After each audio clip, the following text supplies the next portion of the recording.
வணக்கம். வருகின்ற இந்த 14ஆம் தேதி என்ன விசேஷம் தெரியுமா?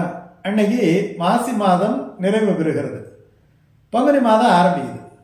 இந்த மாசி மாதம் நிறைவு பெற்று பங்குனி மாதம் ஆரம்பிக்கக்கூடிய அந்த சந்தி அப்படின்னு சொல்றோம் இல்லையா, அதுக்கு ஒரு விசேஷம் இருக்கு. இந்த மாசிக்கும் பங்குனிக்கும் இந்த நாள்ல ஒரு அற்புதமான நோன்பு பெண்கள் நோற்பார்கள், சுமங்கலிகள் நோற்பார்கள். அந்த நோன்புக்கு காரடையான் நோன்பு அப்படின்னு பேர். அதாவது நீங்க இந்த குறிப்பிட்ட அந்த நிவேதனம் இருக்குது இல்லையா, அன்னைக்கு எதை வச்சு படைக்கணும்னா இந்த காரடைகளை வச்சு படைக்கணும். காரரிசியாலே செய்யப்பட்ட அடைகளை வைத்து படைத்து நோன்பு நோக்கக்கூடிய தினம். அந்த அடையின் பெயர்லயே இந்த நோன்பு இருக்கு, காரடையான் நோன்பு. இது ஒரு அர்த்தம். இன்னொரு அர்த்தம் என்னன்னா காரண கருப்புன்னுட்டு அர்த்தம். காரடைந்தவனா கருநீர மேனி உடையவன் என்னட்டு அர்த்தம். இந்த கருப்பு நிறத்திலே இருக்கக்கூடியவன் யார் என்று சொன்னால் காலன், யமன். அந்த யமன் ஒரு பெண்ணின் கணவன் உயிரை எடுத்துக்கொண்டு அந்த காலகதி அடைந்தவனே பாசக்கயிறு வீசி எடுத்துக்கொண்டு செல்லும் பொழுது அவனை தடுத்து நிறுத்தி அந்த கணவனுடைய உயிரை மீட்டாள். காலனிடமிருந்து, கருப்பு நிறம் உடையவனிருந்து நோன்பு நோற்று மீட்டாள். அதனால அதுக்கு காரடையான் நோன்பு அப்படின்னு இப்படி ரெண்டு அர்த்தத்தை சொல்லுவாங்க. ஆனால் ரொம்ப யதார்த்தமாக இருந்தால் அன்னைக்கு காரடைகளை பண்ணோம். ஏன்னா அந்த காட்டில் அவளுக்கு வேற ஒன்றும் கிடைக்கல. அதனால அந்த கருப்பு அரிசியை எடுத்து நசுக்கி அதில் கொஞ்சம் வெள்ளத்தை சேர்த்து கொஞ்சம் உப்பை சேர்த்து வெள்ளை அடை உப்பு அடை இதை ரெண்டையும் சேர்த்து வச்சு படைச்சி நோன்பு நோற்றாள் அப்படின்னு சொல்கிறோம். இதில் கான்செப்ட் என்ன சொன்னால், ஒரு பெண்ணினுடைய பெருமை, ஒரு பெண்ணுக்கு சகல மங்களங்களையும் தரக்கூடிய அற்புதமான விரதம் இந்த விரதம். அவளுக்கு ஒரு மிகப்பெரிய நல்ல ஒரு குடும்பத்தை தரக்கூடிய விரதம், சந்ததிகளை நல்ல விதமாக வைத்துக் கொள்ளுகின்ற விரதம். குடும்பத்தில் கணவன் நன்றாக இருந்தால் குடும்பம் நன்றாக இருக்கும், உடனே அமைதி இருக்கும். அது தொடர்ச்சியாக செய்யப்பட்டு வருவதால் அடுத்தடுத்து வரக்கூடிய சந்ததிகளை காக்கக்கூடிய ஒரு விரதம். பொதுவாகவே மாசி மாதத்தில் பார்த்தீங்கன்னா தாலி கயிறு மாற்றிக்கொள்வது என்பது விசேஷம். இந்த மஞ்சள் கயிறு அதை யார் போட்டுக்கிறதுன்னு வச்சுக்கிங்க. இந்த மஞ்சள் கயிறு விசேஷமா அன்னைக்கு, அதுவும் வெள்ளிக்கிழமை அந்த மாதிரியான ஒரு நல்ல நாளிலே, அன்னைக்கு எந்த தோஷமும் இல்லாமல் இருந்தால் மாசி மாதத்திலே ஒரு நல்ல நாளிலே மாற்றிக்கொள்ளலாம். இந்த மாசி என்பது இந்த தாலி கயிறு மாற்றிக்கொள்வதற்கான ஒரு மாதம் என்று சொல்லுவார்கள். அதில் இந்த காரடையான் நோன்புல நோன்பு கயிறும் இந்த தாலி கயிறும் மாற்றிக்கொள்வது ரொம்ப சிறப்பானது. மாசி கயிறு பாசி படியும் அப்படின்ட்டு ஒரு பழமொழியே இருக்கு. அது வேற ஒன்றும் அர்த்தம் கிடையாது. அதாவது அந்த கயிறு மாசி மாதத்திலே மாற்றிக்கொள்ளுகின்ற தாலி கயிறு ரொம்ப நீண்ட நாள் நிலைத்திருக்குமா, பாசி படிகிற வரைக்கும் நிலைத்திருக்கும். என்ன அர்த்தம்? இந்த கணவனுடைய ஆயுள் அதிகமாக இருக்கும், கணவனுக்கு ஏற்படுகிற கண்டாதி கண்டங்கள் எல்லாம் நீங்கும் அப்படின்ட்டு அர்த்தம். அப்போ நித்திய சுமங்கலித்துவத்தை தரக்கூடிய ஒரு நல்ல ஒரு வாழ்க்கையை தரக்கூடிய இந்த காலதேவனுக்கு ரொம்ப பிடித்த நோன்பு, விதியை வளைக்கக்கூடிய நோன்பு. ஒரு தோஷங்கள் எல்லாம் இருக்கும். மனிதர்களாக பிறந்தவர்கள் கர்ம வினையினாலே சில கஷ்டங்களை எல்லாம் அனுபவிப்பார்கள். ஆனால் அதுக்கு ஒரு ரெமெடி கொடுத்துருக்கு சாஸ்திரத்திலேயே. இப்படி இருக்கணும், இந்த நோன்பு நோக்கணும். இப்படி நோற்றால் இந்த விதியால் வரக்கூடிய சில தொல்லைகளை எல்லாம் மதி என்று சொல்லப்படுகின்ற இந்த நோம்பினாலே, இந்த மதி என்று சொல்றதுனால பார்த்தீங்கன்னா பெரும்பாலும் பார்த்தீங்கன்னா இந்த பௌர்ணமி நோம்பெல்லாம் இருக்குது இல்லையா, அது மதி. அல்லது அறிவு, இப்படி செய்யலாம் அப்படின்ட்டு ஒரு அறிவு வந்தாலே அது மதி தானே.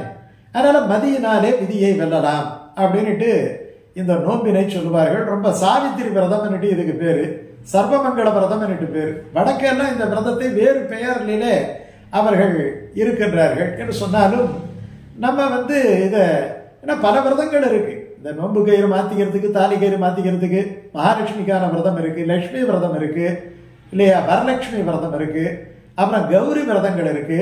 இப்படி நிறைய விரதங்கள் இருக்கு. அதுல இந்த விரதம் ரொம்ப சிறப்பானது, எல்லாரும் செய்யக்கூடியது. அன்னைக்கு 14ஆம் தேதி, அடுத்த நாள் மாசி மதம் பிறக்குது இல்லையா, அன்னைக்கு சாயங்காலம் ஒரு 5லிருந்து 6 மணி வரைக்கும் வாக்கிய பஞ்சாங்கத்துல ஒரு நல்ல நேரத்தை குறித்து கொடுத்திருக்கிறார்கள். இந்த வாக்கிய பஞ்சாங்கம் தான் இதுல பின்பற்றுவது சால சிறந்தது. அதை நல்லா அவங்க யோகங்களை எல்லாம் கணக்கு போட்டு பார்த்து அந்த 5லிருந்து 6 வரைக்கும் படைச்சிட்டு இந்த நோன்பு கயிறை மாற்றிக்கொள்ளலாம் அப்படின்ட்டு. இதுல ஒரு தத்துவம் என்ன, இதுனா வெள்ளை அரிசி, இந்த வெள்ளை அடை, உப்பாடை. பொதுவாகவே இந்த வெல்லம், இனிப்பு என்பது ரொம்ப முக்கியம். நமக்கு உடம்புக்கு இனிப்புங்கிறது ரொம்ப முக்கியம். அது மட்டும் மங்களகரமான காரியங்களுக்கெல்லாம் இனிப்பு தான் கொடுப்பாங்க. ஒரு குழந்தை பிறந்திருக்கு, ஒரு உத்தியோகம் கிடைச்சிருக்கு, உடனே என்ன பண்ணுவோம்? உப்பு கொண்டாந்து கொடுக்க மாட்டோம் இல்லையா? இனிப்பு தான் கொண்டாந்து கொடுப்போம். அப்போ இனிப்பு என்பது மகிழ்ச்சியை தெரிவிக்கக்கூடியது, மகிழ்ச்சியான வாழ்க்கையை தெரிவிக்கக்கூடியது. அடுத்தது உப்பு. இந்த உப்புங்கிறது ஒன்றும் சாதாரணமான விஷயம் கிடையாது. நன்றிக்கு அறிகுறி உப்பு. நாம் வாழ்வதற்கு எம்பெருமானுக்கு நன்றி தெரிவிக்க, நல்ல கை காலெல்லாம் கொடுத்து நல்ல குடும்பத்தில் பிறக்க வச்சு நல்லா பேச வச்சு எல்லாம் பண்ணியிருக்கிறான் இல்லையா? அதனால நன்றி தெரிவிக்கக்கூடிய ஒரு விஷயம். அடுத்தது இந்த உப்பு தானே உடம்புல நிறைய இருக்கு. உப்பு குறைஞ்சிட்டா பலவிதமான பிரச்சனைகளெல்லாம் வந்துடும். நீங்கள் போய் லேபில் போய் டெஸ்ட் பண்ணி பார்த்தீங்கன்னா என்ன இருக்கும்? எல்லாம் சோடியம் குளோரைடு இவ்வளவு இருக்குது, ஃப்ளோரைடு இவ்வளவு இருக்குது, அது இவ்வளவு இருக்குது, இது இடம் பைகார்பனேட் இருக்குது, கார்பனேட் இருக்குன்னு சொல்லுவோம். மருந்து பாட்டிலேயே நீங்கள் படித்து பார்த்தீங்கன்னா என்ன கொடுத்துருப்பான் பார்த்தீங்கன்னா ஹைட்ரோகுளோரைடுன்னு கொடுத்துருப்பான், ஹைட்ரோகுளோரைடுன்னு கொடுத்துருப்பான், சோடியம் குளோரைடுன்னு கொடுத்துருப்பான் சில மருந்துலெல்லாம் பார்த்தீங்கன்னா. அப்படின்னா என்ன அர்த்தம்? இந்த உப்பு. அப்போ இந்த உப்பும் இந்த இனிப்பும் வாழ்க்கைக்கு மிகப்பெரிய தேவையானது. அது ரொம்ப முக்கியம். அதனால தான் இந்த வெள்ளை அடை, உப்பு அடை, இந்த 2 அடையை வைத்து படைக்கின்றார்கள். அன்னைக்கு இந்த படைச்சிட்டு இந்த அடைகளை எல்லாம் இந்த நோன்பு நோற்பவர்கள் பிரசாதமாக எடுத்துக்கிட்டு மீதியை பசுவுக்கு தரணும் அப்படின்ட்டு இருக்கு. இன்னைக்கு என்ன ஒரு விசேஷம் என்ன அப்படின்னு சொன்னால், அன்னைக்கு மாசி தெப்பம், அதுவும் திருக்கோட்டியூரில் ரொம்ப விசேஷமாக நடக்கும். விளக்கேற்றி வைப்போம்னு பேர், ஜோசிய தெப்ப திருவிழான்னு சொல்லுவாங்க. அன்னைக்கு பார்த்தீங்கன்னா காலையில் தெப்பம், சாயங்காலமும் தெப்பம் இருக்கும். பகல் தெப்பம், இரவு தெப்பம். அன்னைக்கு இரவுல பார்த்தீங்கன்னா எல்லாரும் ஒரு வேண்டுதல் வச்சு, சுவாமி கிட்ட வேண்டுதல் வச்சு அந்த மதில் சுற்றி விளக்கேற்றுவாங்க, தெப்ப குளத்தை சுற்றி விளக்கேற்றுவாங்க. அந்த விளக்கு ஏற்றி வச்சோம்னா அடுத்த வருஷத்துக்குள்ள அவங்க என்ன பெருமாள் கிட்ட சௌமிய நாராயண பெருமாள் இல்லையா வேண்டிக்கிறாங்களோ அதை நிறைவேறிவிடும் கிட்டார். அதனால இந்த காரணையா நோன்பு நோக்கும் போது அன்னைக்கு ஒரு ஸ்பெஷலா ஏதாவது பிரார்த்தனை பண்ணி ஒரு அகல் விளக்கையும் நீங்கள் ஏற்றி வையுங்கள். பெருமாள் உங்களுக்கு சகல நலங்களையும் தருவார். அற்புதம் வாழ்வில் நடைபெறும். அன்பு நேயர்களே வணக்கம். நம்ம பல பதிவுகள், ரொம்ப அற்புதமான பதிவுகள் நிச்சயமாக நீங்கள் பார்க்கலாம்.